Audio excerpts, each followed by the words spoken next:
প্রতিটি রাজনৈতিক দলেরই আয় এবং ব্যয়ের আলাদা হিসাব থাকে। আয়গুলো আসে আমাদের দলের নেতাকর্মীরা, আমরা আমাদের পদ অনুযায়ী চাঁদার হার নির্ধারিত আছে, সেই চাঁদা আমরা দলে জমা দিই। প্লাস আমাদের দলে যখন নির্বাচন আসে তখন মনোনয়ন ফর্ম বিক্রি হয়, অনেক ফর্ম বিক্রি হয়, সেই ফর্ম বিক্রির টাকাও আসে।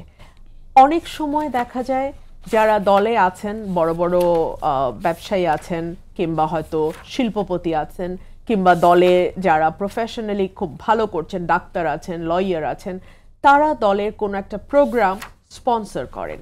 এবং ঢাকার বাইরে আমাদের যেই প্রোগ্রামগুলো হয়, যেহেতু গত 17 বছর তো আমি বিরোধী দলের রাজনীতি করেছি, সো আমার নিজের চোখে যেটা আমি দেখেছি, আমি বাংলাদেশে প্রায় সবগুলো বিভাগই দলের কাজে আমাকে যেতে হয়েছে, প্রত্যেকটা বিভাগে। শুধু বোধহয় ফরিদপুরে আমার যাওয়া হয়নি দলের কাজে, এর বাইরে সব বিভাগে আমি গেছি। যেটা হয়েছে, ওখানে যারা লোকাল লিডার্স আছেন প্লাস তাদের সঙ্গে যুক্ত হয় যারা আমাদের সমর্থক আছেন, তারা হয়তো কোনো পদে নাই কিন্তু তারা বিএনপিকে ভালোবাসে, বিএনপিকে সমর্থন করে, বিএনপিকে ভোট দেয়।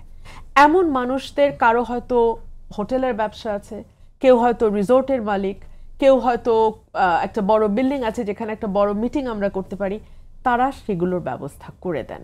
এবং যদি যা দেখা যায় কারো যদি রিসোর্ট থাকে, তিনি হয়তো আমাদের জন্য 6টা বা 7টা রুম বিএনপির যে নেতাকর্মীরা যাবেন তাদের জন্য দিচ্ছেন। কারো যদি হোটেলের বিজনেস থাকে, তিনি 7টা 8টা রুম বিএনপির নেতাকর্মীদের জন্য একদিনের জন্য বা 2 দিনের জন্য ম্যাক্সিমাম, একদিনই হয় সাধারণত, ওটা উনি দিয়ে দেন।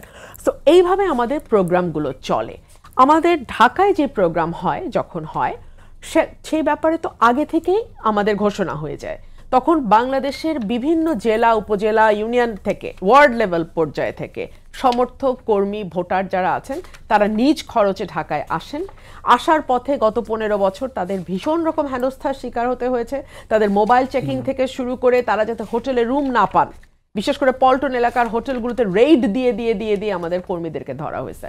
তো এইগুলো ফেস করেও নেতাকর্মীরা কিন্তু আসে। যদি না আসতো তাহলে এত অত্যাচার নির্যাতনের পরেও আপনি বিএনপিকে বাংলাদেশের সবচেয়ে বড় পলিটিক্যাল পার্টি হিসেবে দেখতে পারতেন না। সো মানুষের ভালোবাসা, নেতাকর্মীদের ত্যাগ, নেতাকর্মীদের অবদান, সেটা দিয়েই দলগুলো মূলত চলে।